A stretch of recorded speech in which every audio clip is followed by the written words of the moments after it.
오늘부터 5주 동안 여호수아서를 묵상하겠습니다. 여호수아서는 지난달까지 우리가 묵상했던 신명기 다음에 나오는 성경입니다. 그런데 여호수아의 첫 단어가 원문에 보면 그리고입니다. 그리고 우리 한글 성경에는 번역되지 않았는데 이 그리고라는 첫 단어에서 우리가 좀 잠시 멈춰서서 생각해 보겠습니다. 신명기가 끝났다고 해서 하나님의 역사가 끝난 것 아닙니다. 여호수아서가 이어집니다. 모세가 죽은 후에 오늘 1절과 2절에 두 번 반복해서 나옵니다. 모세가 죽었다고 해서 하나님 나라의 역사도 끝나는 것은 아닙니다. 그 다음 역사가 이어집니다. 그리고 역사는 흐릅니다. 이 그리고라는 단어가 우리 인생에 시사하는 바가 참 많습니다. 인생은 그리고입니다. 이 그리고라는 말은 우리 인생이 이어달리기와 같다는 뜻입니다. 가정도 교회도 나라도 그렇습니다. 여호수아는 하늘에서 떨어진 사람이 아닙니다. 모세에 의해서 길러진 사람입니다. 그리고입니다. 여호수아 시대는 갑자기 시작된 시대가 아닙니다. 그 앞선 세대에서부터 이어져서 그리고로 넘어온 세대입니다. 저와 여러분의 가정도 그렇습니다. 하늘에서 떨어진 가정은 없습니다. 부모님으로부터 물려받았습니다. 그리고 우리는 우리의 구간을 달린 후에 다음 세대에게 바톤을 넘겨줄 겁니다. 여러분이 여러분의 가정을 물려받았을 때 여러분 가정 상황이 어땠었습니까? 영적으로는 어떠했고 또 세상적으로는 어땠습니까? 이어달리기를 하다 보면 앞선 주자가 열심히 잘 달려주면 다음 주자가 수월하게 달릴 수 있습니다. 그런데 앞선 주자가 게으르거나 아니면 딴짓하고 있거나 아니면 바톤 집어 던져버리거나 그리고 나서 다음 주자가 그 바톤을 물려받으면 정말 힘들게 달리기 시작해야 됩니다. 자, 여러분의 앞선 주자가 엉망으로 인생 살았어요. 그리고 여러분에게 바톤을 물려주셨어요. 그럼 어떻게 해야 돼요? 앞선 주자가 넘어지거나 게으르거나 엉뚱하게 살아서 잘못 살아서 꼴찌로 들어와 버렸어요. 그러면 바톤을 물려받은 사람은 여러 가지 선택을 할 수 있습니다. 아예 나도 안 달려 하고 던져버릴 수도 있습니다. 앞선 주자를 막 원망하고 비난할 수도 있습니다. 그러나 정답은 뭡니까? 조금이라도 간격을 줄이기 위해서 내 구간을 열심히 달려서 다음 주자에게 바톤을 넘겨주는 것이 정답입니다. 가정도 교회도 국가도 그렇습니다. 이어달리기입니다. 이어달리기. 저는 청년들을 15년 동안 섬겼습니다. 제가 늘 청년들에게 했던 말이 있습니다. 부모를 원망하지 마라. 앞선 세대를 원망하는데 너희 인생을 낭비하지 마라. 그래서 어쩌라는 거예요? 아버지 때문에 상처가 많아요. 어리석은 부모를 만나서 너무너무 사는 것이 힘들어요. 그래서요? 하나님께서 좋은 부모를 주셔서 내 앞선 주자가 잘 달려서 바톤을 넘겨줬어요. 너무나 감사한 일이죠. 하지만 엉망으로 살았던 부모들이 있어요.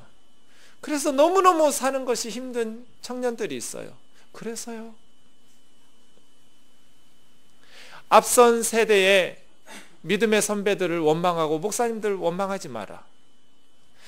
그 목사님들이 자라던 어린 시절은 너무나 가난해서 배골턴 시절이어서 그때 인생 성공은 좋은 집, 고급 승용차 이러한 것이 성공이어서 목회도 많은 성도들이 모이는 큰 교회, 화려한 예배당, 좋은 사택에서 좋은 승용차를 몰 수 있는 목회, 그것이 성공적인 목회라고 생각했었지만 우리는 배골털 시절을 자라나지 않았으니 이제 바톤을 물려받은 우리가 성경적으로 건강하고 바른 교회를 만들어가면 되지 않겠냐. 억울하지만 어쩌겠어요? 중요한 건 뭐예요? 앞선 주자를 비난하고 원망하는데 인생 낭비하는 거 아니에요. 그건 나중에 해도 돼요.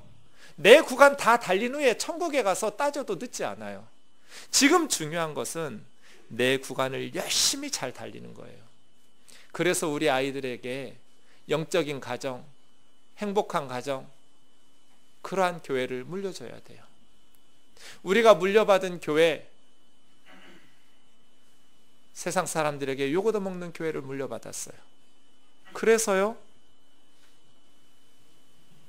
선배 목사님들 욕해서 무슨 도움이 돼요? 우리 구간에 열심히 바르게 성경적으로 잘 달려서 우리가 우리 자녀들에게 이 바통을 넘겨줄 때쯤에는 안 믿는 세상 사람들로부터 한국 교회가 칭찬받는 교회로 만드는가? 그것이 중요한 거잖아요. 우리 믿음의 선배들은 어땠어요?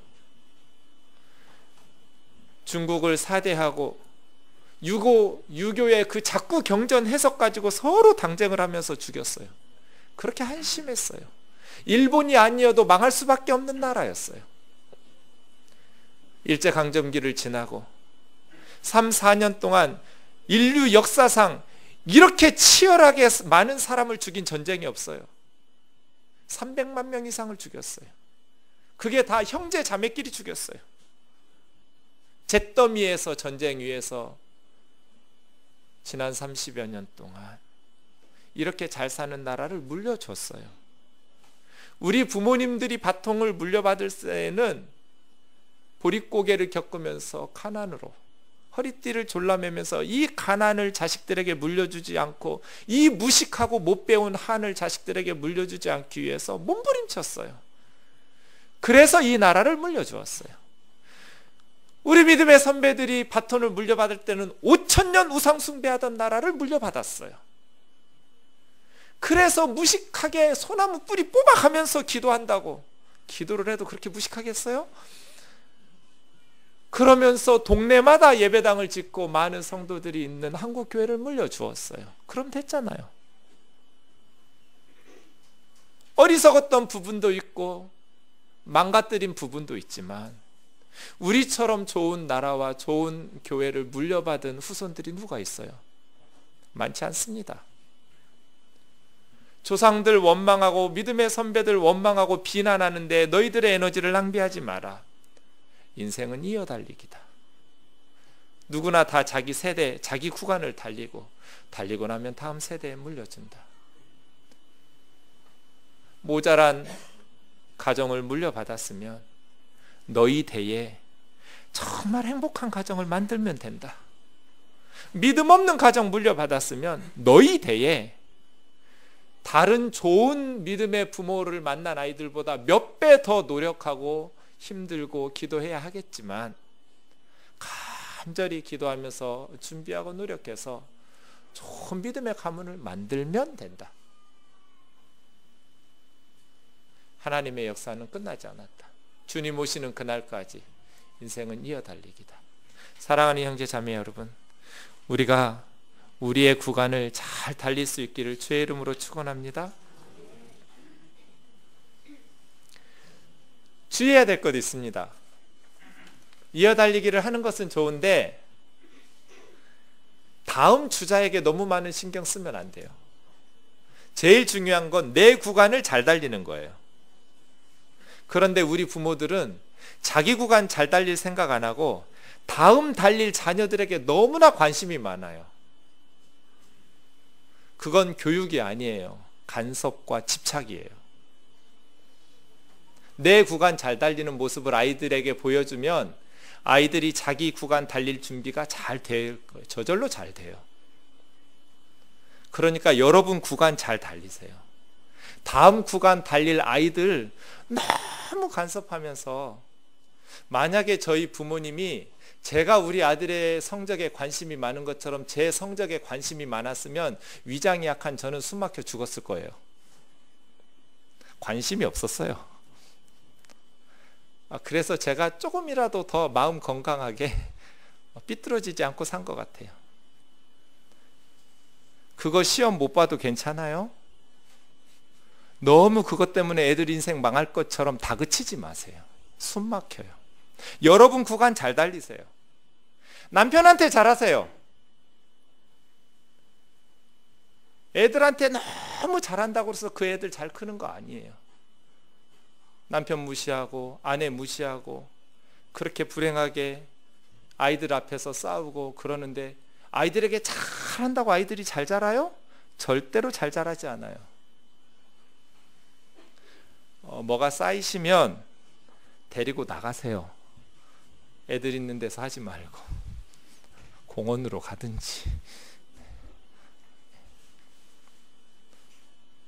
아내에게 잘하세요. 남편에게 잘하고. 여러분 세대에 여러분 달릴 구간 잘 달리세요.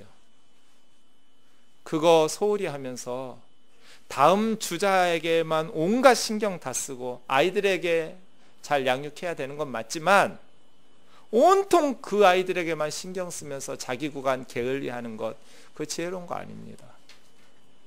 인생은 이어달리기라는 것을 항상 기억하면서 여호수아서도 그리고로 시작하고 성경이 대부분 그리고로 시작해요. 새로운 성경이 처음 시작할 때 역사는 흐르라.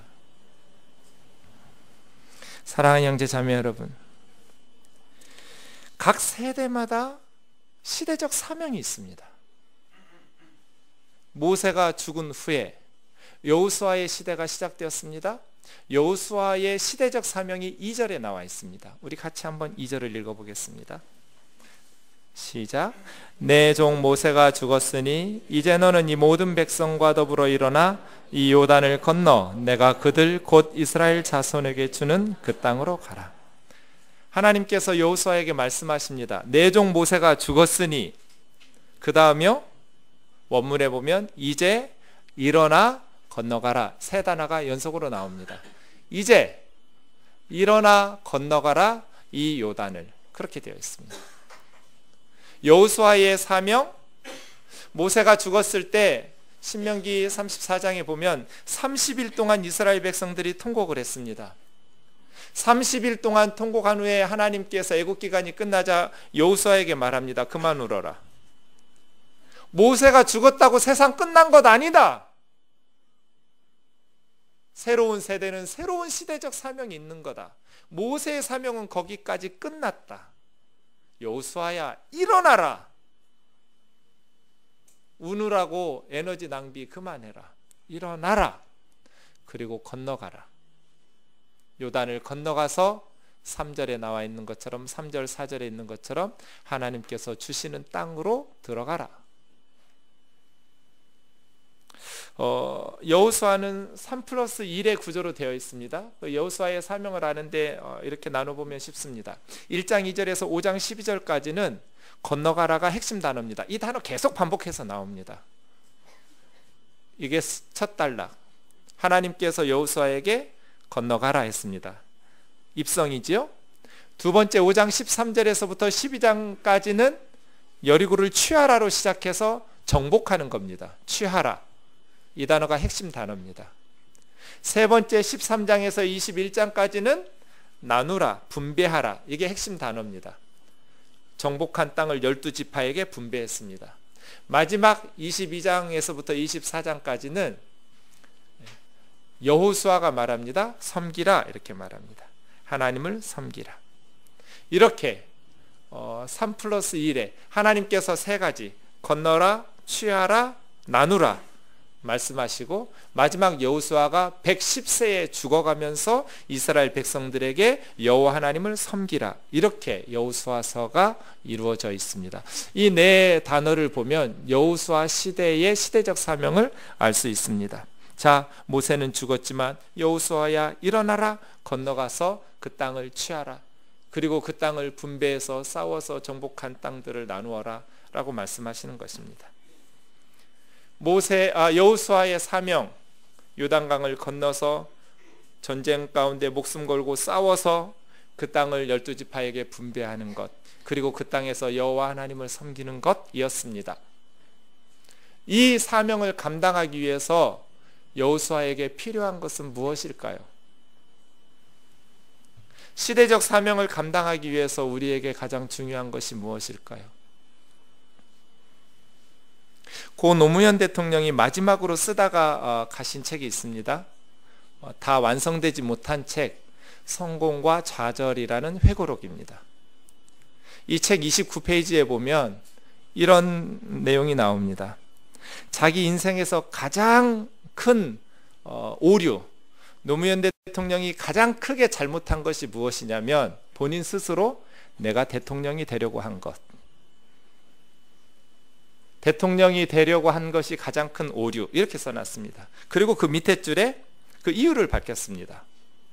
개인적으로 준비되지도 않았고 또 준비된 조직적 세력도 없이 정권을 잡았고 우리 사회가 미처 받아들일 준비가 안 된 개혁을 하려고 했던 것이 잘못이었다. 여러분, 이 책에 보면 노무현 대통령이 마지막 순간까지 글을 썼던 그 책에 자신을 많이 자책하는 것을 봅니다. 좌절이에요. 그런데 하나를 말하고 있어요. 준비되지 못한 사람이 준비된 조직된 세력도 없이 국민들이 미처 받아들일 수도 없는 개혁적 주제들을 개혁하려고 했었던 것이 나의 실수. 제가 책을 읽으면서 너무 안타까웠어요. 이렇게 자책하지 않으셔도 될 텐데 이렇게 고뇌하다가 마지막 선택을 하셨구나. 하나님의 역사를 이루는 어느 시대이든지 그 시대를 감당하는 사람들에게 가장 중요한 것이 뭡니까? 준비입니다. 모세라는 한 지도자가 준비되기까지 이스라엘 백성들은 80년을 기다렸습니다. 그 80년 놀면서 기다린 것 아닙니다. 채찍 맞으면서 노예로 이집트에서 고통받으면서 지냈습니다. 그런데 하나님의 구원 역사는 시작되지 않았습니다. 40년 동안 모세라는 사람이 왕궁에서 준비되었다고 해서 하나님의 구원 역사가 시작되지 않았습니다. 다시 미디안 광야에서 40년을 목동으로 모세는 더 준비되어야 됐습니다. 혈기로 정치하면 안 됩니다. 분노로 정치할 수는 없습니다. 이 세상을 뜯어 고치겠다고 그러면 폴포츠처럼 캄보디아를 킬링필드로 만들어버렸던 것처럼 캄보디아 국민이 600만 명일 때 160만 명을 죽였습니다. 이 부패한 캄보디아를 뜯어 고치겠다고, 평등한 세상 만들겠다고 공산주의자들은 5천만 명을 죽였습니다. 분노로 정치하면 안 됩니다. 준비돼야 됩니다. 모세가 준비될 때까지 40살에 혈기 부려서 애굽 사람 죽이고 그런 식으로 이스라엘을 구원할 수는 없습니다. 그래서 미디안 광야에서 말도 안 통하는 짐승들하고 40년 훈련받은 후에 그동안 이스라엘 백성들은 40년 동안 더 채찍에 맞았습니다. 지도자가 준비되자 모세 나이 80에 하나님의 구원 역사는 시작됐습니다. 어느 시대든지 그 시대적 사명을 감당하기 위해서 가장 중요한 것은 지도자들이 준비되는 겁니다. 여호수아는 어떻게 준비되어야 될까요? 지금 여호수아의 사명이 뭡니까? 요단강을 건너서 이스라엘 백성들을 위해서 목숨 걸고 싸워서 그 땅을 분배하며 그 땅에서 하나님 섬기는 것이 여호수아에게 주신 시대적 사명이었습니다. 이것을 위해서 준비할 여호수아에게 가장 중요한 게 뭐겠습니까? 용기입니다. 40년 전에 여호수아는 12명의 정탐꾼 중에 한 사람으로 그 땅을 정탐했었습니다. 40일 동안 정탐한 후에 돌아와서 가데스 바네아라는 곳에서 정탐꾼의 의견이 둘로 나뉘었습니다. 다수였던 10명은 그 땅은 너무나 아름다운데 그 땅의 성읍들은 너무나 견고하고 군인들은 거인들이었다. 그들을 우리가 볼 때 우리 스스로가 메뚜기처럼 보이더라. 아마 그들도 우리를 볼 때 메뚜기처럼 보았을 것이다. 우리는 못 간다 그랬습니다. 그런데 여호수아와 갈렙 두 사람만 아니다. 이 보고가 맞지만 우리에게는 하나님이 계시다. 그러니 하나님께서 차려놓은 밥상처럼 우리는 가서 먹으면 된다. 그들은 우리의 밥이다 그랬습니다.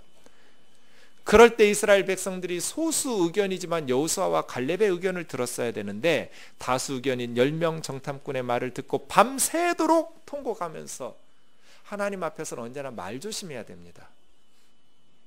이 광야에서 죽는 것이 좋겠다.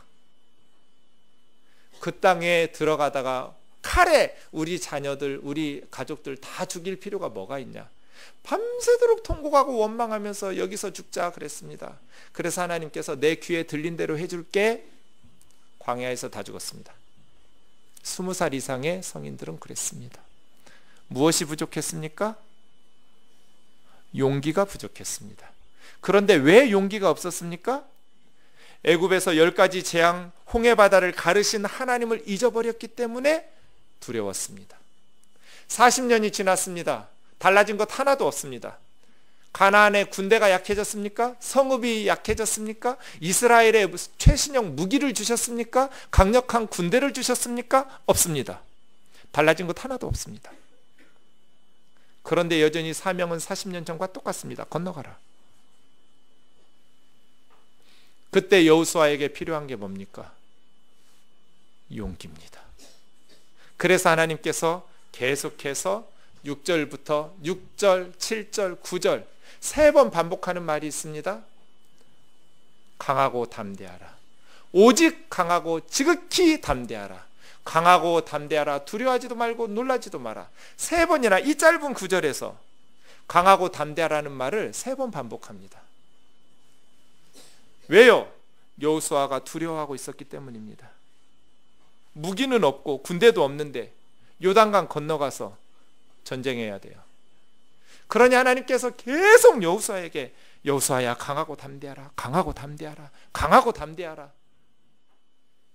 여호수아에게 필요한 준비는 강하고 담대한 리더가 되는 겁니다. 쫄지 않는 거예요.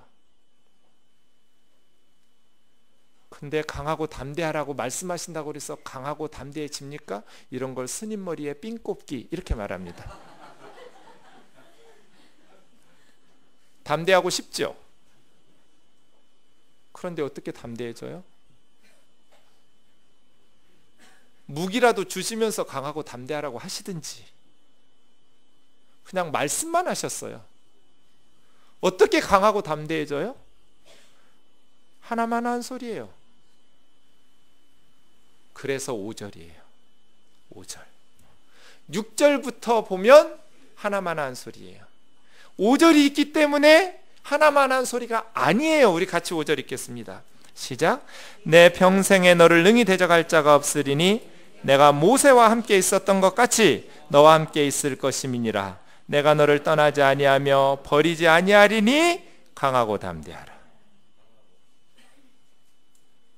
그러니 하나님께서 뭐라고 말씀하시면서 여호수아야 쫄지 마라 그러셨어요? 내가 모세와 함께 있었던 것처럼 네 평생에 너와 함께하고 너를 버리지 않을 테니까 강하고 담대하라예요. 자, 그러면 5절부터 본문 9절을 보겠습니다. 5절은 임마누엘입니다. 하나님이 함께 하시겠다는 거예요.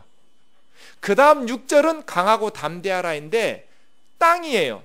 강하고 담대해서 네가 그 땅을 차지하게, 이 백성들에게 차지하게 해야 된다. 그 다음 7절과 8절은 강하고 담대하라로 시작하시면서 율법책 얘기예요. 그러니까 강하고 담대하라고 말씀하시는 이유가 2가지예요. 여호수아야 강하고 담대하라. 왜? 6절에서는 땅, 그 땅을 차지하게 해야 하니까. 그 다음 강하고 담대하라. 무엇을 위해서? 7절 8절에서는 율법책을 우로나 좌로나 치우치지 아니하고 그 가운데 기록된 것을 다 지켜 행하기 위해서예요. 여호수아가 강하고 담대해야 될 이유가 2가지였어요. 땅과 율법이었어요. 자, 다시 전체 구조 보시면 5절에서는 임마누엘이에요. 6절은 강하고 담대하라, 땅을 위해서. 7절 8절은 강하고 담대하라, 율법의 말씀을 지켜 행하기 위해서. 그리고 9절에서는 다시 임마누엘이에요. 이런 구조를 뭐라고 불러요?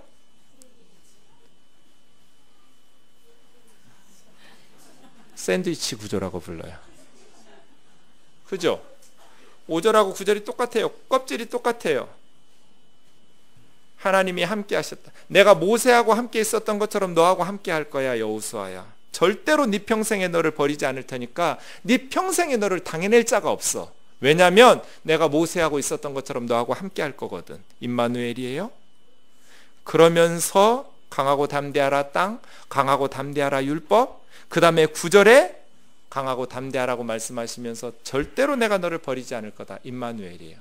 그러니까 여호수아에게 주신 하나님의 약속은 가운데는 사명이 들어있지만 껍질은 임마누엘로 포장하신 거예요. 우리가 어떻게 강하고 담대해서 우리의 시대적 사명인 땅, 여러분 이거 여호수아가 연약한 힘으로 강력한 가나안 7족속을 이기는 거 이거 쉽지 않습니다. 만만한 시대적 사명이 아닙니다. 저와 여러분이 물려받은 한국교회, 개독교라고 욕 얻어먹는 이 한국교회, 우리 자녀들에게 물려줄 때쯤에는 안 믿는 사람들이 교회는 우리 사회의 소망이다, 빛이다 이렇게 칭찬받을 수 있도록 시대적 사명 감당해야 하지 않겠습니까? 이건 만만한 과제가 아닙니다. 언제까지 저 북녘 동포들하고 싸워야 됩니까? 언제까지 증오심과 미움으로 이데올로기 논쟁을 해야 됩니까? 이제 우리가 그런 나라 물려받았으면 우리 자녀들에게 물려줄 때쯤에는 사랑과 평화를 말해야 하지 않습니까? 화해와 협력을 말하고 하나됨을 향해서 나아가야 되지 않겠습니까? 이건 만만한 과제가 아닙니다.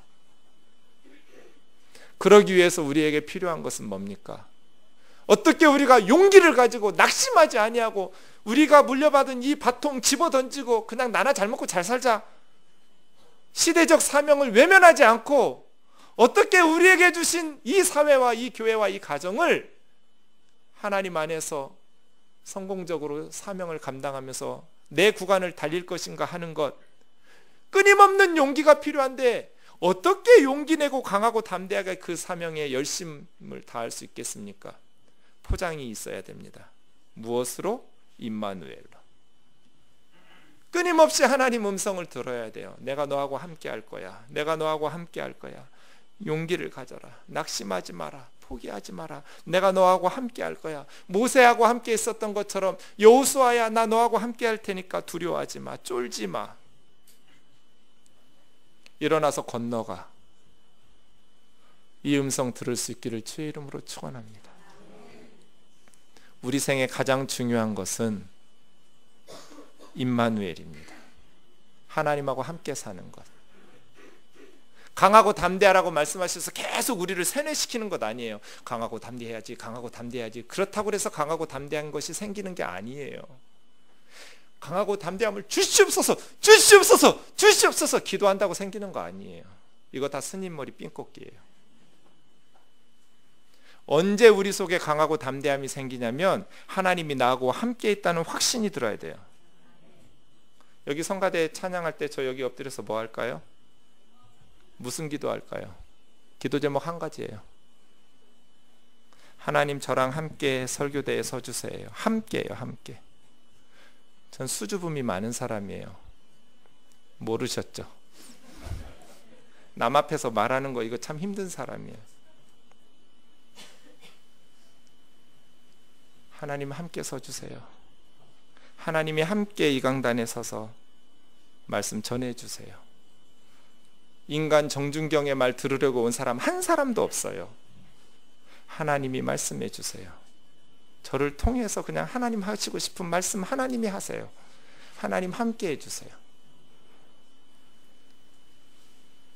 이거 저뿐 아니지요? 여러분이 물려받았던 그 바톤, 여러분 구간을 잘 달린 후에 우리 다음 세대에 물려줘야 될 이 바톤, 어떻게 이 힘겨운 시대적 사명을 감당할 수 있을까? 우리 힘으로? 아닙니다. 하나님이 함께 하셔야 됩니다. 하나님께서 우리와 함께 하시지 않으면 우리는 아무 일도 할 수가 없습니다. 최선을 다해서 노력하고 실력을 쌓아야 되는 건 맞습니다.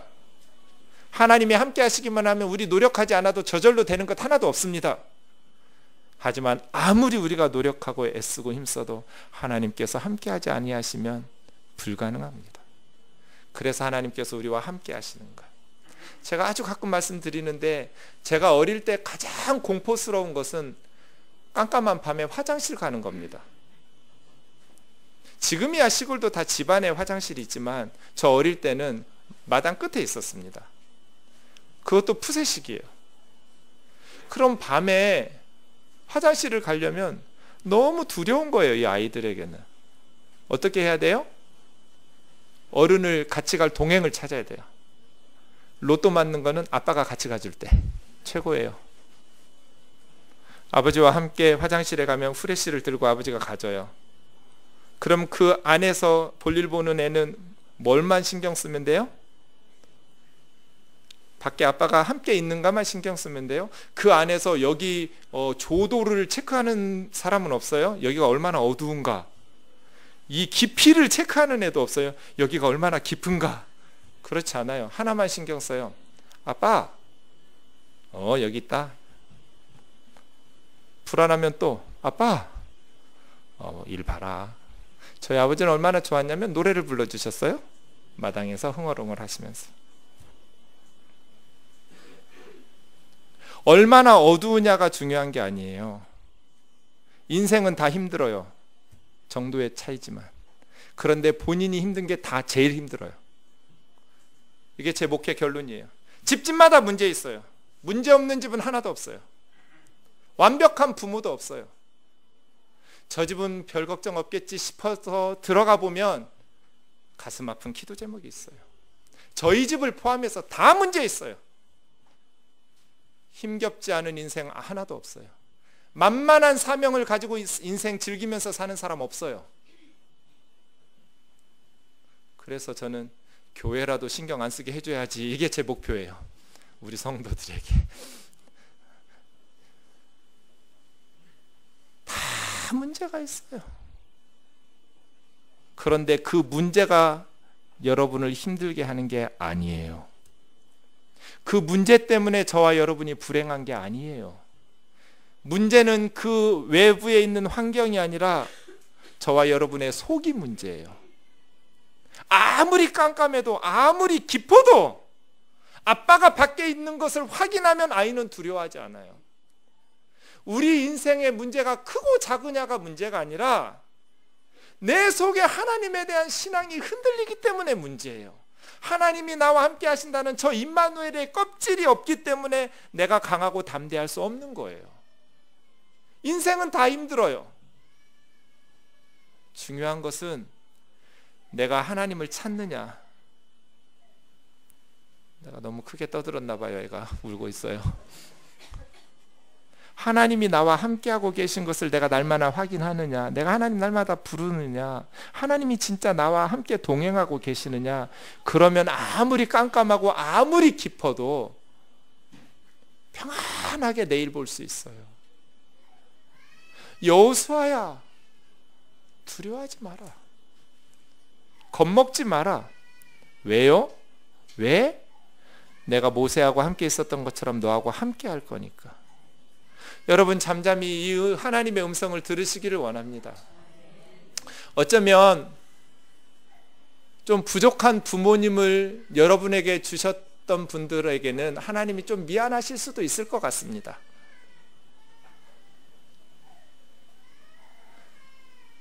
좀 부족한 남편을 주신 여러분에게, 뭐 여러분이 좋아서 결혼했지만 하나님이 좀 미안하실 것 같아요. 좀 부족한 자녀를 주신 부모님들에게 하나님께서 좀 미안하실 수 있을 것 같아요. 하지만 하나님의 음성, 또 다른 음성 들으시기를 원합니다. 아무개야, 두려워하지 마라. 강하고 담대하라. 내가 모세하고 함께 했던 것처럼 너하고 함께 있을 거다. 아멘이지요? 네. 하나님께서 저와 여러분을 떠나지 않을 겁니다. 그러기 위해서 우리에게 필요한 것 두 가지 있습니다. 첫째는 땅, 두 번째는 율법입니다. 하나님이 우리에게 주신 사명을 외면하면 안 됩니다. 두 번째, 첫 번째는 제가 이해하기 쉬웠습니다. 그 땅에 들어가서 목숨 걸고 싸우려는 여호수아에게 담대함이 필요한 것 맞습니다. 두 번째가 이해가 안 됐습니다. 하나님의 말씀을 지키는데 왜 담대함이 필요하지? 여러분 7절 보세요. 오직 강하고 극히 담대하여 나의 종 모세가 너에게 명령한 그 율법을 다 지켜 행하라예요. 그러니까 율법 지켜 행하기 위해서 담대하라는 거거든요. 율법 지켜 행하기 위해서 왜 용기가 필요할까요? 제 생각에는 하나님의 율법을 지켜 행하기 위해서는 용기가 필요한 게 아니라 순종과 겸손, 믿음이 필요한 것 같아요. 여호수아야 순종해서 아니면 믿음을 가지고 율법을 다 지켜 행하라, 우러나 좌우러나 치우치지 마라, 이럴 것 같거든요. 그런데 하나님 그렇게 말씀하지 않으시고 용기를 가져라 그랬어요. 왜요? 하나님의 말씀대로 세상에서 살기 위해서는 용기가 필요해요. 말씀 순종하기 위해서 용기가 필요하단 말이에요. 왜요? 이 세상은 말씀대로 운영되지 않으니까. 말씀대로 살면 핍박받으니까. 예수님께서 말씀을 잘못 가르쳐서 핍박받았어요? 유대 종교 지도자들에게? 말씀을 지켜 우로나 좌로나 치우치지 않으시기 위해서 예수님께서는 십자가에 죽으신 거예요. 지금도 하나님의 말씀대로 살려면 박해를 받습니다. 얼마 전 종교개혁 주간에 제가 종교개혁 세미나가 있어서 메인 설교자로 가서 설교를 했습니다. 목사님과 장로님들이 많았습니다. 저는 머리가 단순한 사람입니다. 제가 이해하기 쉽게 종교개혁은 두 가지 원인이 있었습니다. 하나는 돈 문제. 면죄부 왜 팝니까? 뭐 다른 이야기 신학적으로 많이 해도 다 쓸데없는 소리고 돈 때문에 면죄부 판 겁니다. 두 번째, 계급적 질서입니다. 성직 매매 왜 했습니까? 중세시대에. 교회 안에 계급적 질서가 있었기 때문입니다. 이것이 한국교회를 부패하게 합니다. 오늘 우리가 종교개혁이 필요하다고 해서 이 한국교회를 위해서 모였습니다. 자, 그러면 한국교회가 칭찬을 받으면 목사님들과 장로님들이 칭찬받을 겁니다. 맡은 역할이 중요하니까요. 반대로 한국교회가 주님으로부터 책망을 받으면 목사님들과 장로님들이 먼저 책망을 받아야 됩니다. 맡은 역할이 중요하니까요. 그런데 지금 한국교회가 문제라고 해서 우리 모였습니다. 그럼 누가 회개하고 변화돼야 됩니까? 목사님들과 장로님들입니다. 집사들이 아닙니다. 평신도들이 아닙니다. 목회자들이 문제입니다. 그랬더니 웅성웅성 저는 제가 설교하는데 듣기 싫다고 막 떠드는 거 처음 들어봤어요.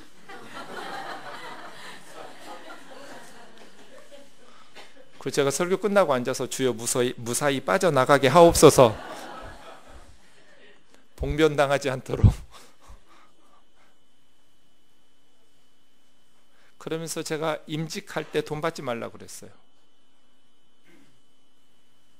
임직받은 사람이 감사하면 그냥 무명으로 얼마 했는지도 모르게 감사한 건 하든지 말든지 왜 교회에서 돈을 받아요? 그래서 안 믿는 사람들이 한국교회를 향해서 교회도 돈 많이 내야 대접을 받아, 돈 안 내면 사람 취급도 못 받아, 이런 식으로 비난하잖아요. 전도의 문을 교회가 왜 막고 있느냐? 이거 누가 해요? 성도들이에요? 목사들이에요? 그래서 한국교회 부패의 90%는 담임목사 책임이고 10%는 장로님들 책임입니다. 제가 그랬거든요. 그랬더니 듣기 싫은 거예요. 지난주 수요일에 들었는데 어느 가정에 남편은 장로 되시고 부인은 권사님 되셨어요. 교회에서 장로님 피택 받으면서 한 사람에 1억씩 헌금하라고 그랬어요. 7명이 1억을 헌금했어요. 그런데 이분들은 가난하니까 몇 차례 나눠서 했어도 2천만 원밖에 못했어요. 근데 이제 얼마 지나고 그 다음 기수에서는 장로님 되신 분들에게 6천만 원씩 헌금하라고 그랬어요. 담임 목사님이 이분들을 불렀어요. 장로님 기수에서는 1억씩 했지만 다음 기수가 지금은 6천만 원씩 하기로 했으니 2천만 원 내셨으니까 안 내신 4천만 원을 일시불로 내주셨으면 좋겠습니다. 그래서 하나 있는 16평짜리 집을 팔아서 냈어요.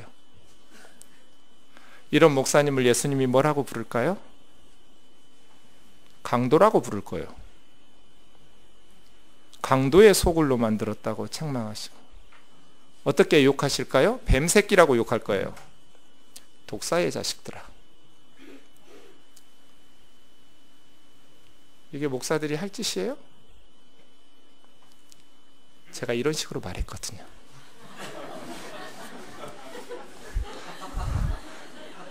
목사님들한테. 그랬더니 난리가 났어요. 왜 그랬을까? 제가 집에 와서 고민해 봤어요.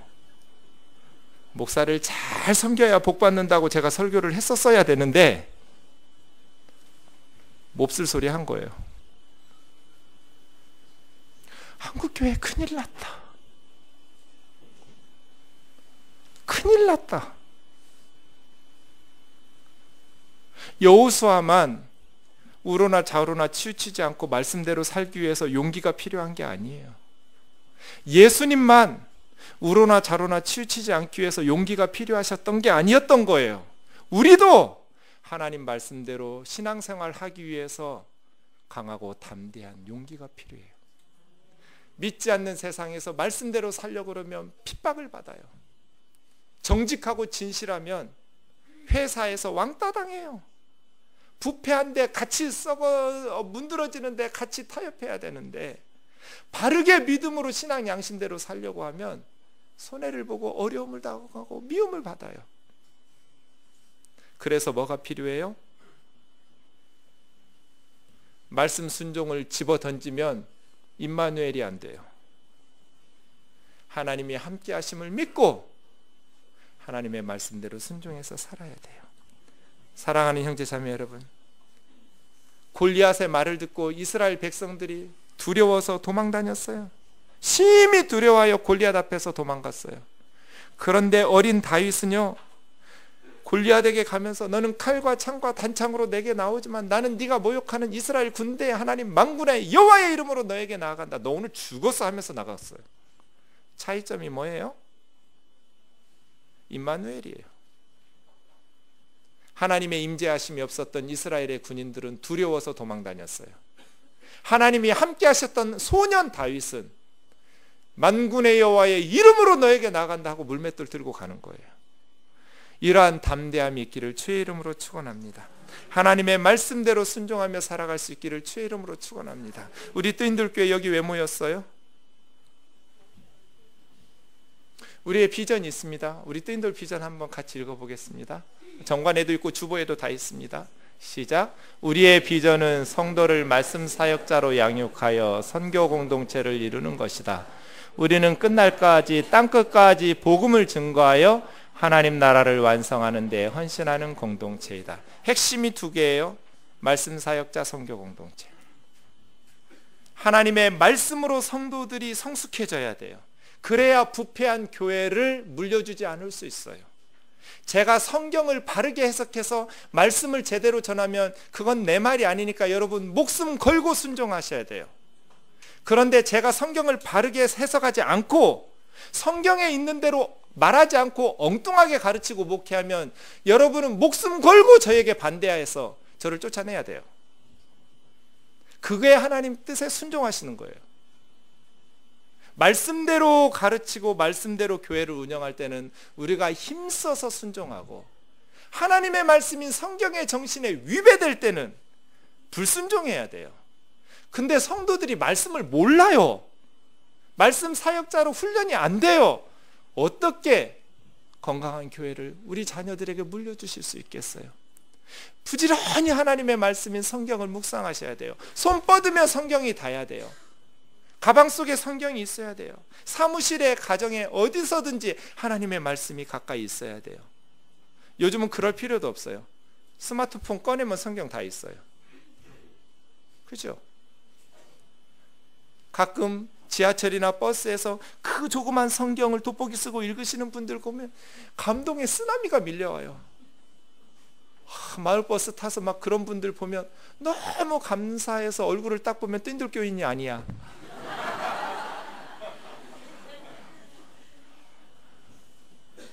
주여, 우리 교우들이 저렇게 하게 하옵소서. 성경을 읽지 않는데 어떻게 하나님이 함께 하시는 걸 느껴요? 하나님의 말씀이 없는데 어떻게 임마누엘을 경험하고 마음이 담대해지냐고요. 불가능해요. 날마다 하나님의 말씀을 묵상하고 공부하고 말씀으로 성숙해져야 돼요. 그래서 우리가 꿈꾸는 공동체는 선교 공동체예요. 예수님의 복음을 전하고 예수님의 사랑을 전하고. 제가 목회의 목표를 3가지로 정해봤어요. 이 비전을 위해서. 첫째, 성경을 바르게 해석하고 적용해서 개혁하는 교회를 만들자. 나는 성경을 바르게 해석하고 적용해가면서 날마다 새로워지고 성숙해지는 뜨인돌 교회를 만들자. 2번째 목표, 성도들을 교회와 사역의 주체로 세워서 동역하자. 목사의 시다로 만들지 말자. 성도들이 교회와 사역의 주역이 되게 만들자. 그래야 한국교회가 목사가 바뀌어도 부패하지 않게 된다. 3번째, 부패한 한국교회의 새로운 희망을 밝히는 건강한 교회를 세운다. 그래서 우리 아이들이 교회를 물려받았을 때쯤에는 칭찬받는 한국교회 되도록. 이를 위해서 4가지 사역 원리를 정해봤습니다. 첫 번째 원리, 원칙과 신뢰. 성경에 타협해버리면 신뢰를 할 수가 없습니다. 성경 말씀의 진리로 원칙을 타협하는 것이 아닙니다. 성경 정신 그대로 원칙을 지켜서 신뢰를 받자. 2번째, 투명과 공의. 교회 운영과 행정과 재정이 투명하고 공의롭지 못하면 건강한 교회는 불가능하다. 3번째, 대화와 관용. 교회 안에서 서로 다른 것을 존중하고 대화와 협력을 해야 성숙한 공동체가 된다. 4번째, 분권과 자율. 교회를 바로 세우기 위해서는 권력은 분산되어야 되고 성도들의 자율성은 확대돼야 된다. 이 4가지 원리를 가지고 해마다 그의 목회의 과제를 가지고, 내년도는 8대 과제를 가지고 저는 목회하려고 합니다. 이건 제 거니까 더 자세한 건 말하지 않겠습니다. 우리 교회가 어떤 교회 되기를 원하십니까? 우리는 어떤 공동체를 이루어야 될까요? 우리가 바통을 물려받고 그 다음 우리 아이들에게 물려줘야 될 이 바톤, 우리가 달려야 될 이 구간 동안에 우리는 무엇을 어떻게 해야 될까요? 여호수아가 자기에게 주셨던 그 시대적 사명을 잘 감당했던 것처럼 저와 여러분도 우리에게 주신 이 만만치 않은 시대적 사명을 외면하지 아니하고 힘을 모아서 잘 감당해서 하나님과 함께 여러분의 가정이 새로워지고 한국 교회가 새로워지고 역사의 뒤로 후퇴하는 듯해 보이는 이 우리 사회, 다시 한번 하나님 안에서 새롭게 미래를 향해서 나아갈 수 있기를 주의 이름으로 축원합니다. 이를 위해서 우리에게 필요한 것 한 가지, 강하고 담대한 겁니다. 두려워하지 않는 겁니다. 두려워하지 않기 위해서 우리에게 필요한 것 한 가지, 임마누엘입니다. 하나님이 함께 하셔야 됩니다. 하나님 함께 하시기 위해서 우리에게 필요한 것 한 가지, 말씀을 주야로 묵상하여 우로나 좌로나 치우치지 말고 그 가운데 기록된 대로 다 지켜 행해야 됩니다. 이러기 위해서 힘써야 됩니다. 서로 격려하면서 이러한 공동체 이루어가기를 주의 이름으로 축원합니다.